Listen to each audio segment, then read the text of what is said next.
안녕하세요. 내주한교회 박미나 목사입니다.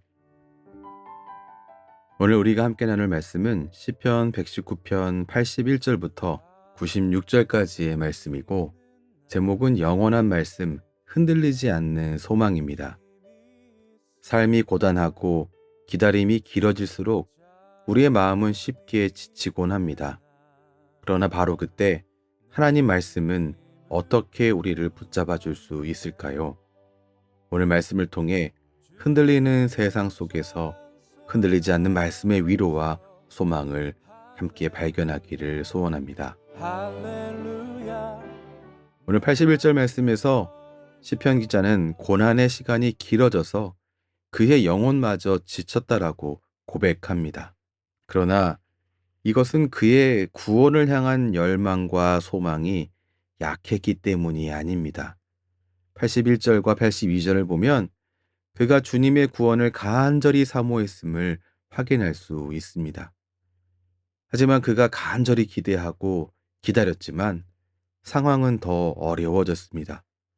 82절 말씀에서 그의 눈이 침침해진 것을 확인할 수 있고, 83절 말씀에서는 그의 몸이 쇠약해졌다는 것과 84절 말씀에서는 그가 지금 삶의 끝자락에 서 있는 듯한 절망감으로 가득 차 있다는 것 역시 확인할 수 있습니다. 상황이 그에게 유리하지 않았습니다. 그러나 시편 기자의 믿음은 여전합니다. 주님의 계명이 진실하니 자신은 위로받고 악인은 심판받을 것을 의심하지 않았습니다.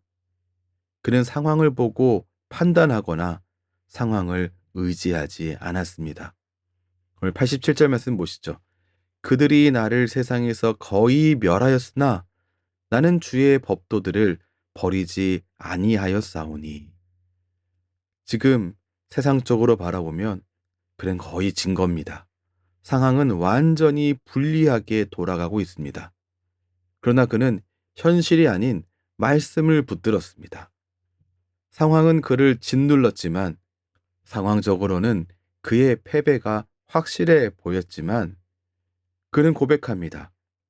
내가 주의 법도들을 버리지 않았다라고 말입니다. 그는 여전히 하나님 말씀을 신뢰합니다. 오로지 하나님 말씀에 희망을 두겠다고 고백하고 있습니다. 여러분, 이런 이 상황 속에서 주님의 말씀을 끝까지 의지하는 이 사람, 그는 무지하고, 그는 순진하고, 그는 연약하고 헛된 소망을 갖고 있는 사람입니까? 그렇지 않습니다. 오늘 89절과 90절 말씀 보면 여호와여 주의 말씀은 영원히 하늘에 굳게 섰사오며 주의 성실하심은 대대에 이르나이다. 주께서 땅을 세우셨으므로 땅이 항상 있사오니, 이렇게 고백하고 있습니다. 주님의 말씀은 순간으로 그치고 사라지는 위로가 아닙니다. 과거의 어느 때 그때 경험하고 다시는 만날 수 없는 그런 위로가 아니라는 말씀입니다. 하나님의 말씀을 기쁨으로 삼아서 고난을 견뎌왔던 그런 추억이 있으시죠? 과거에 말씀으로 견디게 하신 하나님, 과거에 은혜를 주셔서 그 고난에서 일어나게 하셨던 그 하나님이 지금도 여전히 일하십니다. 그때 일하셨던 그 하나님이 지금도 여전히 우리의 아버지이십니다. 그렇기에 주님의 말씀을 의지하며 소망을 품고 나아가는 이의 소망은 절대로 헛된 소망이 아닙니다. 로마서 10장 11절 말씀이 말씀하고 있는 것처럼 오늘 우리가 주님의 말씀을 의지하여 품는 소망은 결코 우리를 부끄럽게 하지 않습니다. 고난 중에도 말씀을 붙드는 사람, 그 사람이 가장 견고한 사람입니다.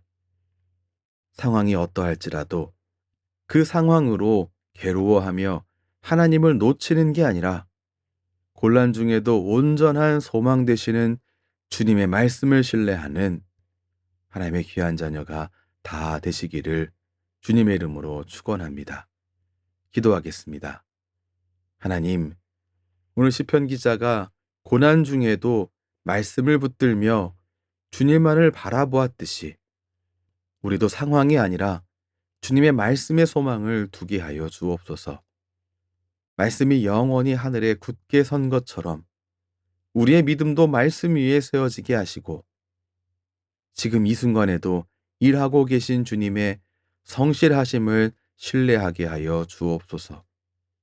눈에 보이는 것보다 들려지는 말씀을 더 의지하며 부끄러움 없이 소망 가운데 살아가는 자들에게 은혜 주시고 인도해 주시옵소서.